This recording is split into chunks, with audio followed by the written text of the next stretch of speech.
G'day folks, welcome back to another update for natural gas and its ETFs. Now I've got a potential fresh breakout about to happen on the market open. We'll check the charts and also do some back testing to show you the results potentially. Also reference the plus one videos I did some time ago, links in the description below, and we're referencing CCI 14 and CCI 350 strategies amongst others. Again, just reference that for a deeper dive into some of the trading strategies.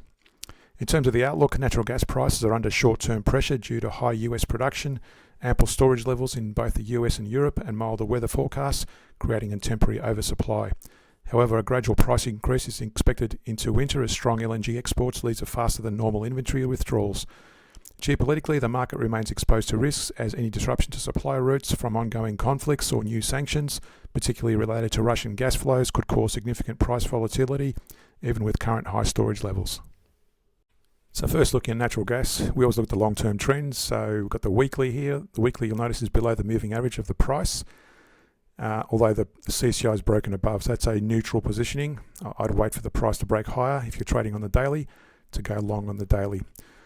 On the daily chart, however, it's already broken above that moving average band with the CCI and the price. So you could have taken long trades on the 1 hour time frame. Remember, we take trades in the lower time frame in direction of the higher time frame. So if you're trading on the daily, wait for the weekly to break higher.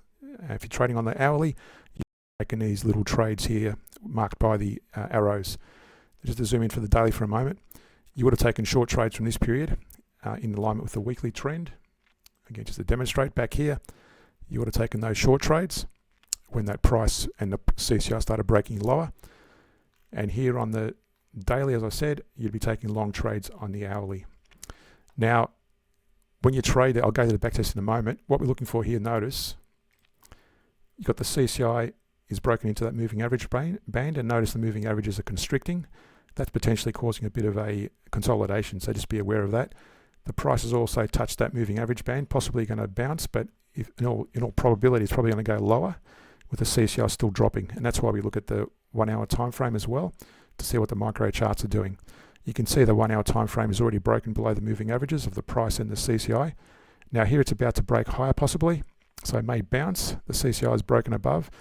The price is still below, but notice I want to see these moving average bands really bend up like they were back here to have more confidence in a bullish move, or alternatively both those moving average bands to expand on a downside if you're going short. At the moment though, notice the constriction there on the CCI and the decline on the moving average of the price. That's still somewhat of a bearish to neutral positioning at the moment. Now if you're trading on the 1 hour time frame, I've got the back test here. Now this is going short using the CCI 14 strategy, and again reference the videos on the CCI 14, links in the description below. I've got the indicators here along with the CCI 150 down here showing any divergence. So you would have taken short trades during this period and exiting trades when it started going against you up until where we are at the moment. This is going short, and you would have closed that out the very latest once that during this period somewhere in that range there, which corresponded with this period here. Notice here as well on the hourly, you're seeing a bullish divergence versus lower lows on the price, and it finally broke higher. So at the very latest, you should have got out somewhere in that period there, indicated by that arrow. That's the short positioning. On the long side, again going long from this period, you could have taken long trades, but again notice there are a couple of bearish divergence, and this one you would have possibly taken some trades there, and during that period going short, if you're going long here during that period when the price is going down, you would not have taken any trades to the long side until this point here when it started breaking higher as well. But again, notice if you're trading on the hourly, I'd like to see the daily also break higher on the CCI and the price to have more confidence, even though you can still trade on the hourly in isolation. So for BOIL on the weekly, first off, it's a bit hard to see there, but the price is below the moving average band, and so is the CCI, so taking short trades only on the daily. On the daily, we had a bit of a bullish divergence here versus lower lows on the price. Marked a 23-38% range there. Didn't actually quite hit it, and the CCI and the price did bounce, but it actually dropped. And again, it doesn't always win. More than 90% of the time it does hit that range. In this case, it failed. Now, it also depends on where you draw the target range, and we've drawn that target going back to, would have been that high there. I like to take back to a significant high. You could have taken it to there, and it would have, let's see, it would have just kissed it at that point there if you took it there. But I like to take it to a significant high, and you can see there that is a high, but that's probably more significant than that. So that's why I've taken it to that point there. And in this case, it failed. So I don't trade these bullish, in this case, a bullish divergence. I trade in direction of the moving average trends on the daily. If you're going short on in this case, if you're going short on the 1 hour time frame, I use these as a potential area to get out of the short trade. So in this case, you would have got out of that trade anyway. In this case, it broke higher. You would have closed it out at that point there and it'll wait for it to break to the lower side again. The price has already broken to the downside. Notice a constriction of that moving average range. Wait for that CCI also to break to the downside to take short trades in accordance with the daily. So looking at the 1 hour time frame, for any divergence is the first thing we look for.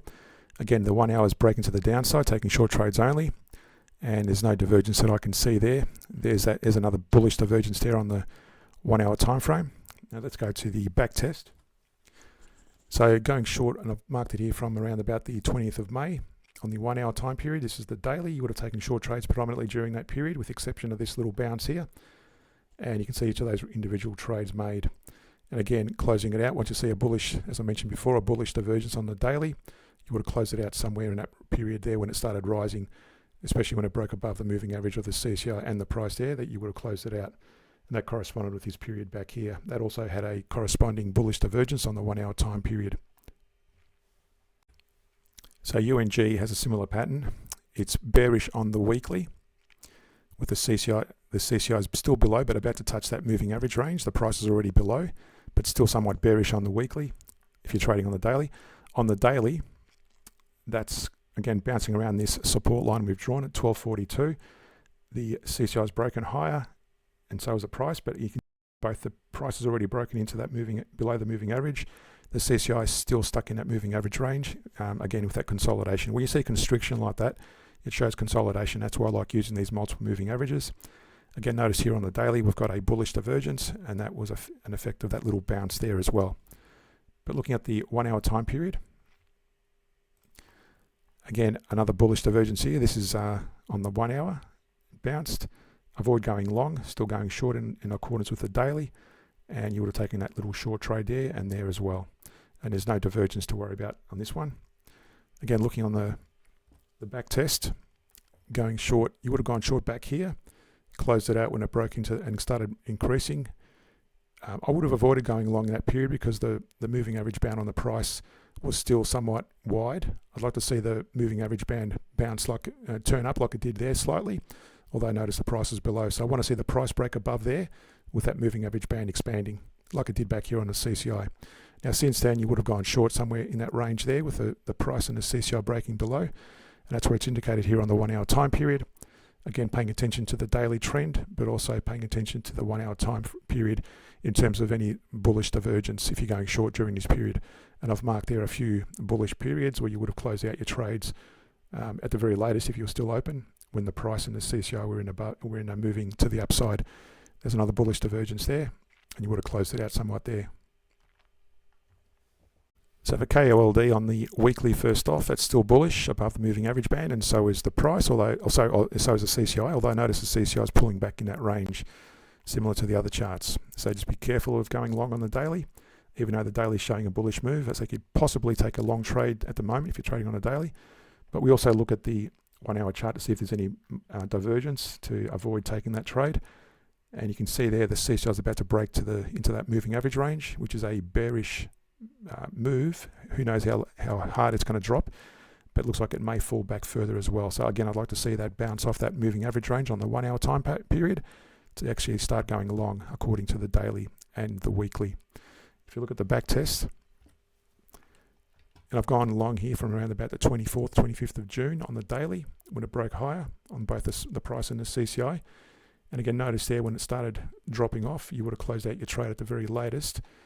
Notice there the CCI on the daily broke into that moving average range, but also notice the price these moving averages started bending down, and so did the CCI. So you would have at the very latest closed it out somewhere there. You may have saved a few dollars had you closed it out when the price was very minimal, but still somewhat positive in that period there, and avoided that drawdown. And again, going long during the other periods, a couple of bearish divergence here on the 1 hour time period. Again, back here, there was a touch the moving average band, so you would have got out at that point there with a small profit as well. So if you enjoy the content, subscribe at least on a free trial to my Patreon page where I publish weekly bullish shares. The latest ones went out today. And thanks for watching. Hit that like and subscribe button, and we'll speak to you in our next video.